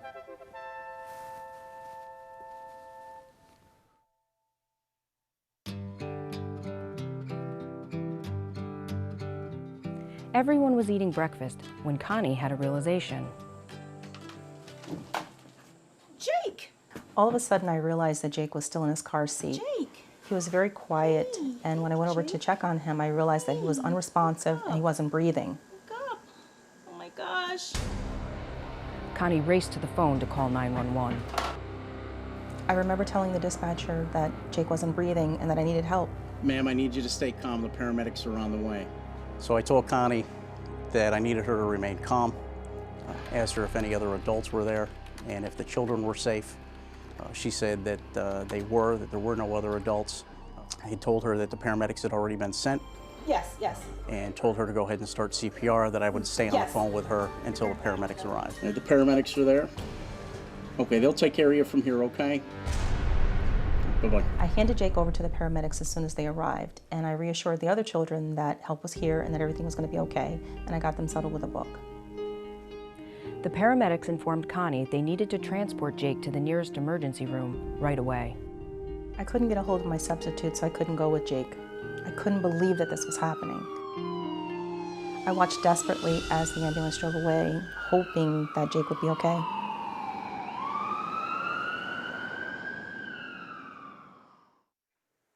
It's time again for an activity session, so you can discuss any additional red flags you saw with others at your site. When we return, we'll see what the town hall meeting audience thought, and we'll finish watching the case study. We'll see you soon.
Welcome back. Let's get back to the town hall meeting to hear more of their thoughts and see how this case study ends. Deep breath. So we have an unresponsive child in a car seat. Emergency situation. What did Connie do well? Called 911 immediately. Regardless of what we think about Connie and her inability to do the daily health check and what our concerns are about this child, immediately Connie went to the phone upon realizing the child was unresponsive and called 911. I cannot stress enough the importance of calling 911 in an emergency situation. Our regulations reflect that you have to call 911 when there is an emergency and a child is in your care. This, we would all agree, show of hands, emergency. Medical emergency, we need to call 911. And Connie did that. She did it, and she did walk through that 911 call that we just saw and provided the appropriate information to get the paramedics there as quickly as possible to help Jake. Anything else that we want to say about what Connie did in this scenario? Good or bad? In the beginning of the clip, the child was still in the car seat, and there was still no health check until she realized that there was no noise, there was no movement. That's when she got up, which she did the right thing, as you said, and called the ambulance. But if she took those steps prior to that, even right after the parent left, got right up, checked the child, did the health check, possibly could have been avoided. I don't know. We don't have that information yet, but. I led with what Connie did well because it's important to highlight that 911 was called. The time from drop-off to the time of the realization by Connie, crucial. Time has passed that this child has been in possibly, we don't know, but possibly an unresponsive state. It's really important. Time is an important element here. It's an important point. Other thoughts? She didn't call the parents. She comforted the children, but didn't contact the parents. So right away, she got 911, and that's the most important immediate phone call that we have to make because the medical care is the most important thing. But we talked about the immediatelys that are in regulation. We immediately call the parent. Who else do we immediately call? Your licensor or registrar, or CFS. This is moving towards a call that's going to go to the statewide central register. Jen and a representative from our office are going to be conducting an investigation on this without any question. We're beyond the making the call discussion at this point. We have an unresponsive child at a child care, okay? So, Jen, and we're gonna watch one more video, so I don't want to skip too far ahead. But Jen is going to speak to the CPS components of the investigation, and I'm going to speak to the licensing and registration aspects of this. So while we watch this last scenario, I want you to keep in mind your thoughts on questions about what the CPS investigation is going to look like that's running parallel to the licensing and registration. What are similarities? What are differences? Because there may be things that are very important on the CPS side, and there may be things that are also extremely important on the licensing and registration side. And these parallel inspections are happening side by side with potentially different outcomes and potentially different consequences. So think about those questions as we move into the last scenario.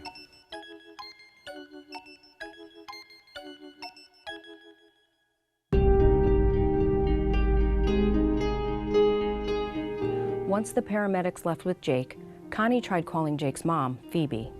Can I speak to Phoebe Smith? I tried to call Phoebe at work, and when I got through, I was told that she hadn't worked there for 3 months. I was stunned. What do you mean she hasn't worked there for 3 months? She hadn't mentioned anything about losing her job. She then tried contacting Phoebe on her cell phone. The phone just rang, and when I finally got through, the voicemail said the mailbox was full, and then it just disconnected. Connie then began going down the list of emergency contacts on Jake's Blue Card. I finally got a hold of Jake's grandfather, but he's not local, so he couldn't help. He did say that he would continue to try to reach Phoebe, though. Connie then called her regulator, Dennis, to report the incident to the Office of Children and Family Services. In my 20 years of providing care, I never had to make a call like this. I was terrified, but I knew I had to do it. I was on my way to my desk when I got a call from Connie. Whoa, Connie, hi. Oh, okay, slow down, slow down. What happened? She was clearly upset. Tell me the steps that you went through. I told her to walk me through what had happened and the steps she had taken. Then I asked her for the parents' contact information and if she had called the hotline. I let her know that I would have to make a site visit soon, and I asked her to keep me informed. Okay, Connie. As Connie was finishing up with Dennis, Phoebe arrived. When I went to pick Jake up, I had a feeling something was wrong. Connie? I called out to Connie to see where he was. Hi, what's going on? Jake was unresponsive earlier. I told Phoebe that Jake had been taken to the hospital by ambulance. She started screaming at me, asking why I hadn't called her. Why didn't you try calling me? I told her that I tried every number on the blue card and I couldn't reach her. Then she just ran out the door. I couldn't reach you. I tried to call her later in the evening to check in, but I got no answer. The following day, Dennis made a visit to the program with the local Division of Social Services, or DSS, Child Protective Services, or CPS staff.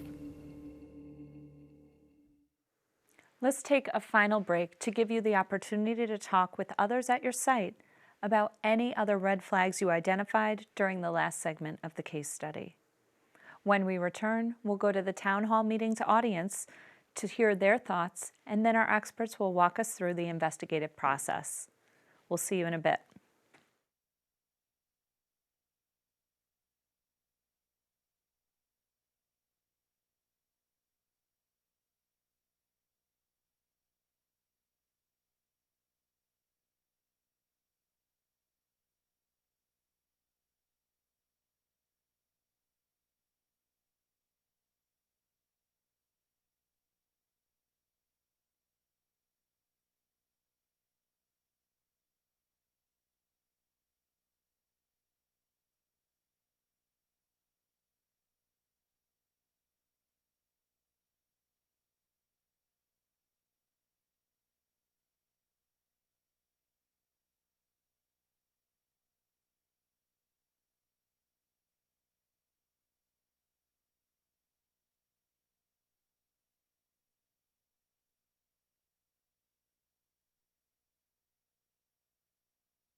Welcome back.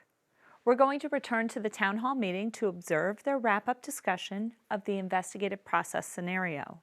Remember to write down concerns and suggestions discussed by the experts in the sections provided on page 5 of your participant materials.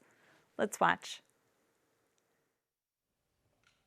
So before we get into the investigative process that's going to occur, any thoughts about what we saw in the final part of this situation? I think it's important as a child care provider to make sure we are reviewing contact information for parents, and it shouldn't be like once a year, a few times. Just making sure that all the contact is still correct. If the parent's cell phone was off, calling the work phone and making sure, hey, just making sure you're still working here, just keeping up to date with those things, because when accidents like those happen or emergencies, we have to have someone to contact. This is a nightmare scenario.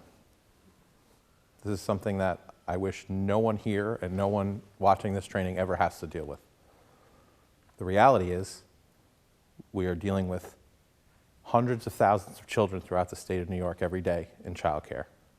So the odds are that at some point you're going to find yourself in an emergency situation with a child if you haven't already. Great point about contact information. We always want to know how to get a hold of not only the parent, but emergency contacts who are local. The grandfather lives somewhere else. While he's a good person to call and make aware of what's happened, he can't come and be present. This child who's heading to a hospital really could use a trusted adult to be with them, and that's why this is important. Along with the notification, this is why we're notifying, because what we're dealing with is a child who is now alone at a hospital. This is important. So contact information, to the best of our ability, should be as current as we can possibly get it. With cell phones nowadays, we want to be able to have a quick number we can get to. Text, call, notification as quickly as possible, and other people who can be available to take those calls. So now, a call has been made to the statewide central register. Dennis, the licensor, asked, did you make the call? So she calls folks over at the statewide central register and shares her version of the events. She found a child unresponsive in a car seat at her child care. That report is taken, comes over to the local district, comes over to OCFS, Division of Child Care Services, licensing staff. Could someone else have made a call as well? At the point where the parent came back in, she could have made a call because she left her child there and there was no healthcare check. It goes back to documentation. There was no documentation. Did you check on my child right when I walked out the door? Did you see if he was breathing? So Phoebe shows up angry. No one's gotten a hold of her. Child's not there. Child's at the hospital. As far as she's concerned, that child was dropped off in a healthy condition to the child care. Is it very possible that she's going to call in a report to the hotline? Yeah. So now we may have 2 reports that have come in. Anybody else that might call the statewide central register of abuse and maltreatment? So if the licensor hasn't received a report through our system, our automated system that sends them to us, the licensor as a mandated reporter absolutely would, if they haven't already received in front of them the report. It's a great point. Anyone else who may be making a call to the SCR? I would think the EMS or the hospital. So I see some nodding heads. So this is an unresponsive child who is in the care of an adult at a child care, and they're taking that child to the hospital. So any number of medical staff, EMS, fire and police, potentially anybody at the hospital sees this child once we get more information about what's going on with the child, because right now all we have is an unresponsive child. We don't know what the medical information is. So now Jen and I are going to talk a little bit about this investigative process, and what we want is for folks to think about questions they might have about how this process plays out. These were shorter videos to get us to this conversation. So we want this to be an open dialogue, a rich conversation about the 2 levels of investigation that will be happening now based on what happened here today and the information that we have. So Jen and I, me as the licensor, Jen as the local district staff, are going to come out to the program and we're going to do an investigation together. So Jen, what are some of the things that you're going to be looking for as a child protective worker? Well, in all likelihood, I'm going to be looking at 2 different reports. There's going to be a daycare report that comes across. I'm going to coordinate with Mark, and I'm also going to be looking at the child's home, his home of origin. So there's going to be many different things I'm looking at. The first thing I need to do, though, immediately is to assess safety of this child. Within 24 hours, I've got to assess.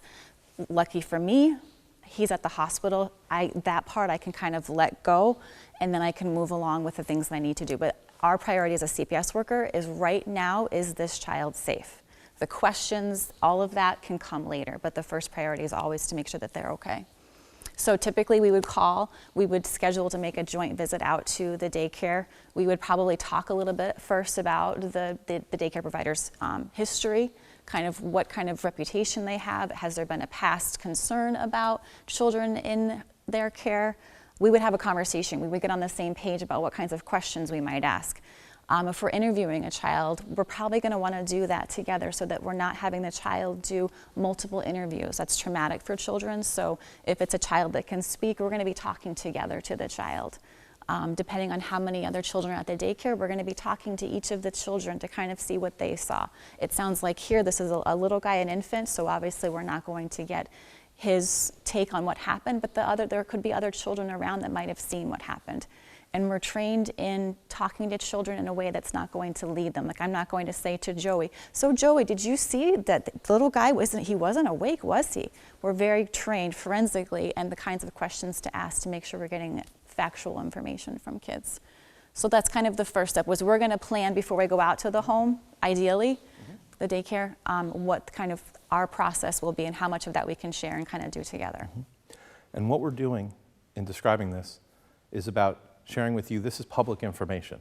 So nothing that we're sharing with you now about this process should be mysterious. This is what happens across the board, and it's available on our website to tell you exactly how a coordinated investigation between Child Protective Services and your licensor or registrar is going to look in your program. So we don't want this to be a surprise. if this does happen or it's something that you have to deal with or you have to come across. There's no mystery here. It's going to be a consistent approach every time. Important things to note about the child protective line is while that's happening, Jen's lookout is whether someone may have abused or maltreated this child. If there was any act that occurred by a person legally responsible for that child. We don't know at this point. That's why an investigation is happening. What is the licensing staff looking for? The licensing staff is looking to make sure that the child care provider followed the regulations and made sure they had all the documentation needed and took all the steps that were necessary for OCFS purposes. So no one here is a licenser. I've been a licenser, and I work for the Division of Child Care Services. But have we seen regulatory violations up to this point? There was the child, the baby left in a car seat, not awakened, no daily health check. So there's been multiple. So separate and apart from the CPS investigation that's going to make a determination one way or the other about what went on here and whether there was a person legally responsible who was at fault here, because there's a possibility, a very good one, that this is just a medical situation, an accident, something that happened to a child that no adult caused or made to have happen. So this might just very well be a child who's a medically fragile child who had a medical incident that occurred and that no adult was personally responsible from a child protective standpoint. That being said, everyone here, show of hands, have we seen regulatory violations? Those regulatory violations are critical steps that were missed in the care of this child that could have serious implications regardless of the child protective investigation as to the status of this program, an otherwise stellar program with a provider who cares for children in an appropriate way up till now, who follows the regulations, who takes training, who has a good rapport with her licensor, who found herself making pretty serious missteps the day that this incident occurred. So this is going to play out, and there may be an adult who acted in a way that put that child in harm. Does someone have an example of what may have happened? This is all speculation. We didn't see it on the screen. But what may have happened to that child? The mother could have shook him, anything like that, because he was up crying all night. He was colicky. So we're making assumptions that wasn't in the video. However, through the course of the investigation, is it possible that mom, frustrated, potentially out of work, potentially not telling a lot of truth to her provider at least about that, and having trouble sleeping, who frantically showed up to the child care, may have had a difficult night with that child the night before. And there may be signs when that child gets to the hospital that this child has been shaken. That may play out in this case. Ever more important, why we're checking this child immediately upon arrival, because those signs that we're trained to observe for would appear to us right away. Minimally, if the child's unresponsive, we're calling 911 immediately. And we're knowing that because we're lifting the child out of the car seat. A responsible adult, that program, who's a caregiver, is going to take that child out of that car seat and know what's going on with that child immediately. This is heavy stuff. This is a lot. But this is really why these regulations, these laws exist, for this reason. So anything else, Jen, that you want to share about the process from a child protective standpoint? So we would go out to the daycare most likely first.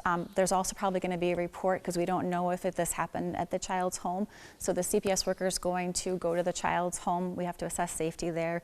The child's sleeping environment. We do a whole global assessment of the parents' functioning, what kinds of issues they might be having, the stressors, their supports, what kinds of things that in the past have frustrated them, their past kind of behaviors. It's extensive, but it's done in a way. Our role as CPS, we do not, when we get a report, we do not assume that it is true. We go out and work with the family to gather information, but our take is never, I need to prove that this happened. Our approach always has to be, I don't know. In fact, our training makes us identify multiple hypotheses about what could have happened. So when a CPS worker gets a report, they generally meet with their supervisor, they kind of figure out some possibilities, and then that guides the questions that we ask. So know that the family, obviously you caring for other people's children, you have a relationship with those parents. Know that our approach is very family focused, and we try to partner with the families as much as we can at the very beginning until we know otherwise. So just so that you know that that part of the process, we're really trained in making sure that we're not pinholing and making an assumption that this parent did something. So that's all done within the first few hours of, usually 24 hours of getting a case, especially a case like this where we have an unresponsive infant. We're moving right away. Also, what might be happening is if law enforcement hasn't been involved and we get any kind of indication that the child's at the hospital and has been shaken or has some other kind of trauma, we have to involve our law enforcement, because then there's possible criminal charges that are involved in a more detailed partnered investigation. So that's kind of the first 24 hours or so. Questions you have about the process, things you've always wanted to know about Child Protective, working in collaboration with our office. The one thing I didn't mention is that's going to be important for you to know is generally in a daycare situation, we are going to have to, whatever children you have, if it's a home daycare, we're going to probably need to speak to the other parents of the other children in your program. So them hearing from us that there's been a CPS report against their daycare provider is never a good thing. So whatever you can do, give them a heads up. Let them know this is what happened. There's going to be a worker calling you, because as a parent, you getting a phone call from a CPS worker, it's unimaginable.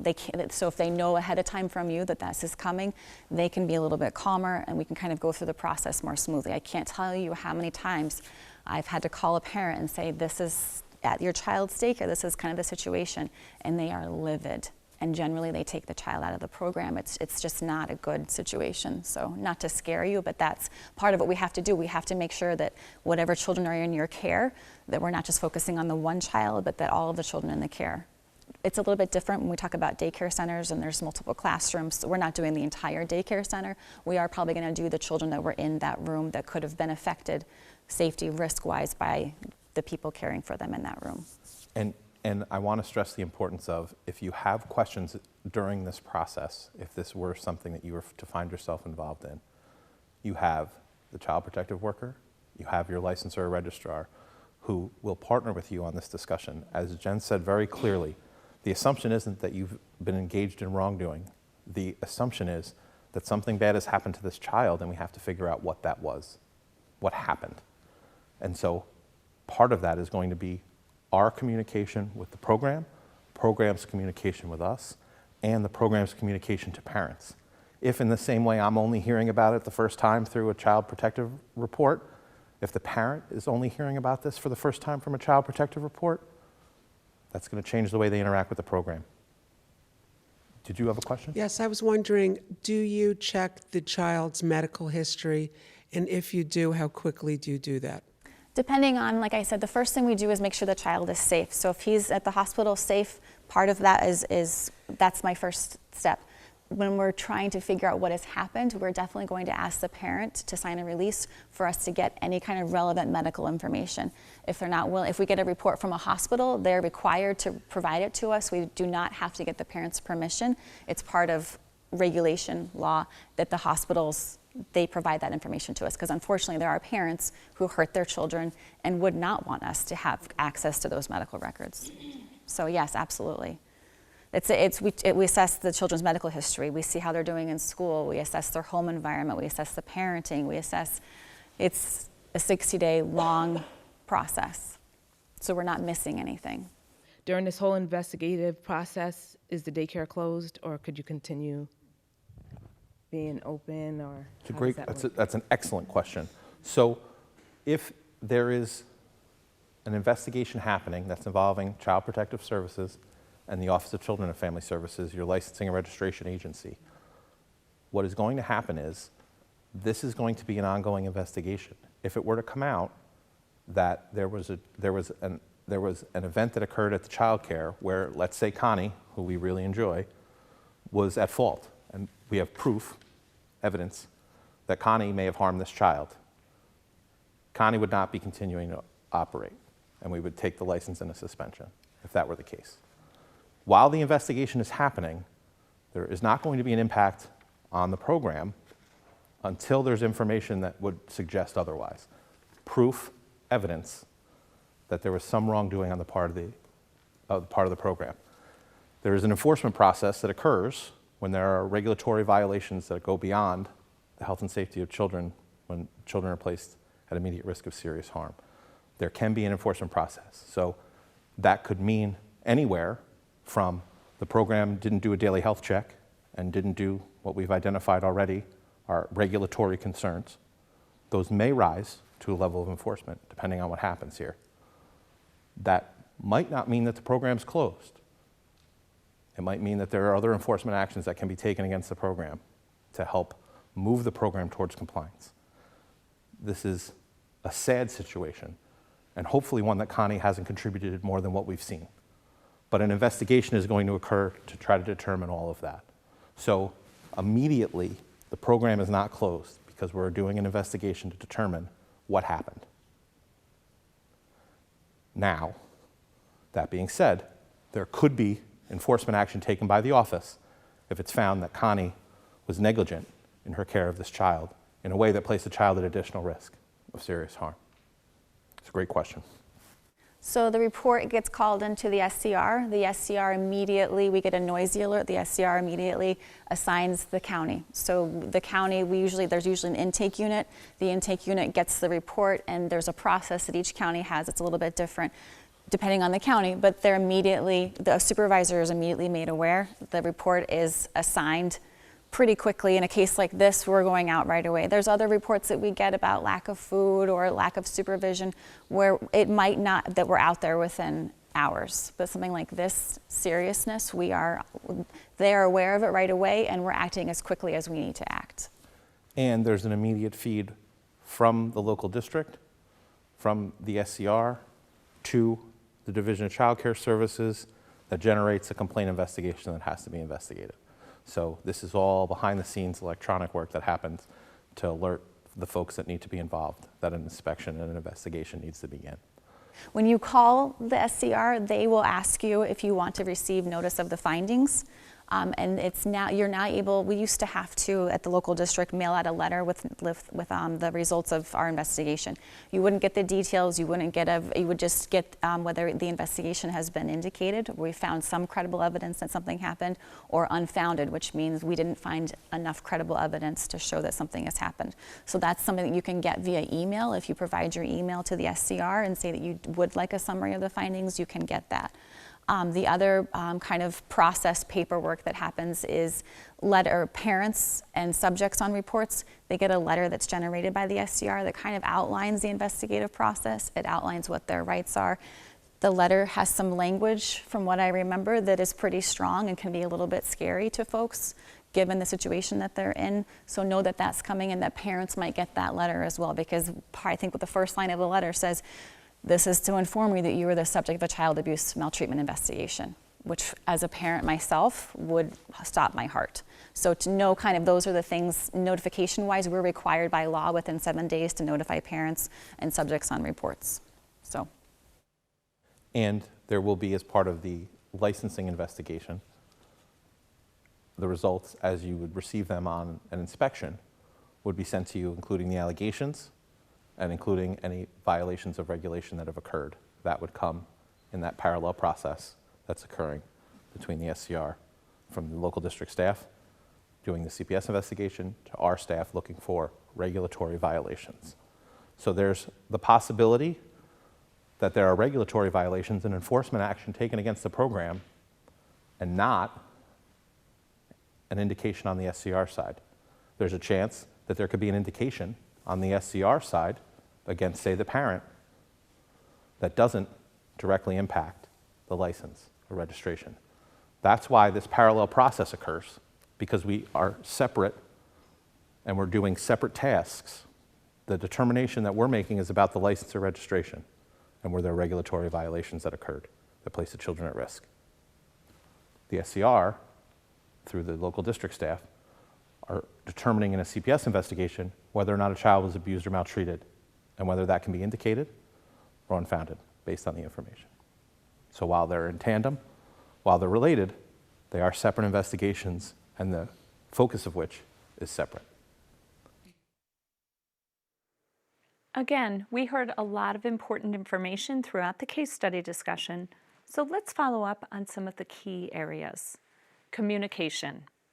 You're required by regulation to immediately call 911 in the case of an emergency. Once the child or children are safe, you are then required to notify the child's family and the Office of Children and Family Services of the incident. Contact information. It's vital that you keep every child's emergency information up to date so family members can be contacted promptly in emergency situations.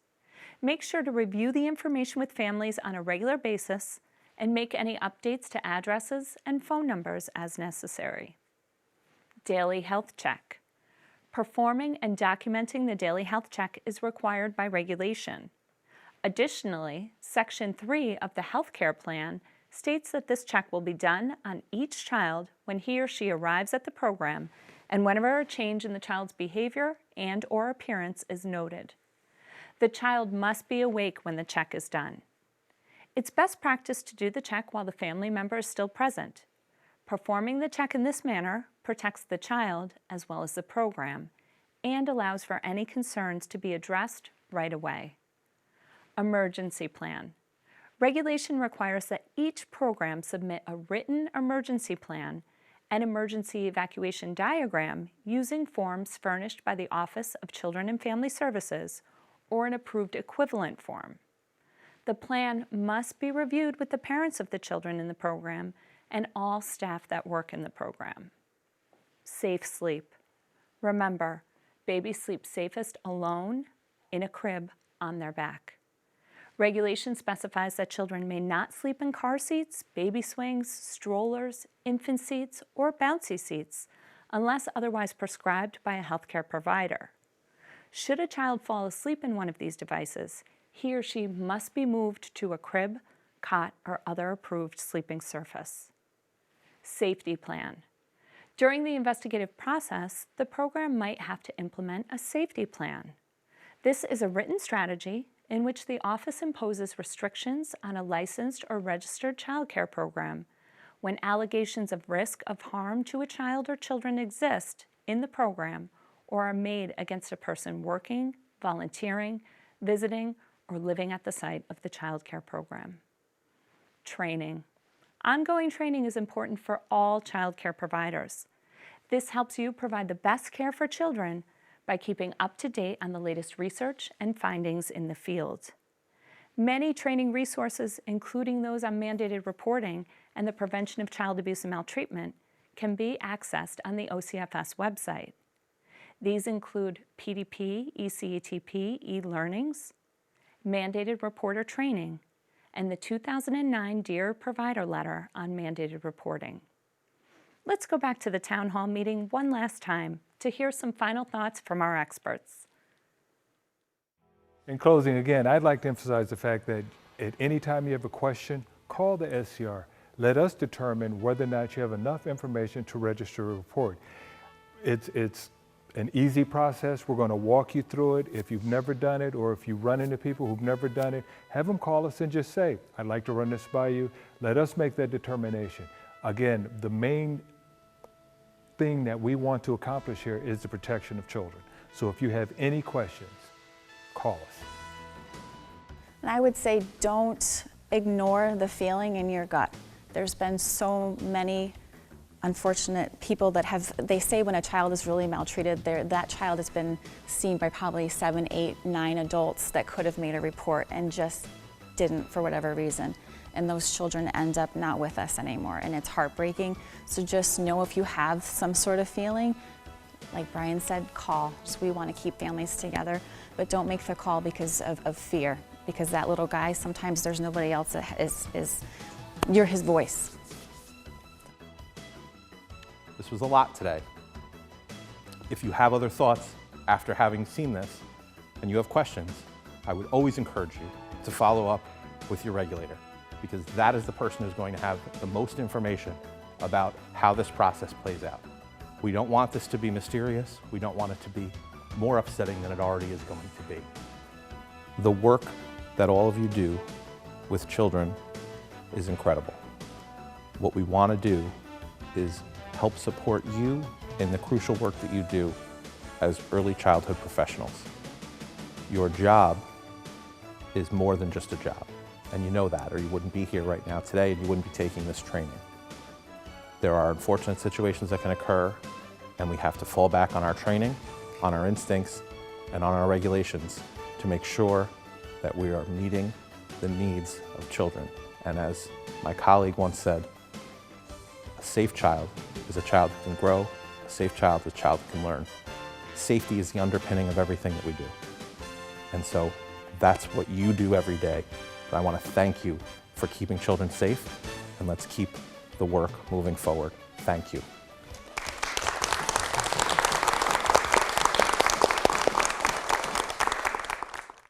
We sure have covered a lot of important and valuable material today. However, we're out of time. Your questions are important to us, and if we were unable to answer your question live, someone will follow up with you. To view more informative videos like the ones you saw tonight, visit our Early Childhood Education and Training Program YouTube channel. There you'll find many video resources we have made with your help. Just go to YouTube and search for ECETP. Hit the subscribe button on the channel and share with your friends. We'd like to extend a very special thank you to Craig Sunkus and our town hall meeting presenters Mark DeSico, Brian Ishman, and Jennifer Whitney. We'd also like to thank all of the people who participated in the town hall meeting audience, as well as those who brought the case studies to life. Finally, thank you for your participation. Children rely on you to keep them safe and healthy. If you suspect child abuse or maltreatment, it's your legal responsibility as a mandated reporter to make the call, whether you believe the behavior is occurring inside or outside of your program. Please stay tuned for the post-test, and remember to sign the attestation statement at the end of the test and the roster so you receive credit for tonight's training. Have a good night.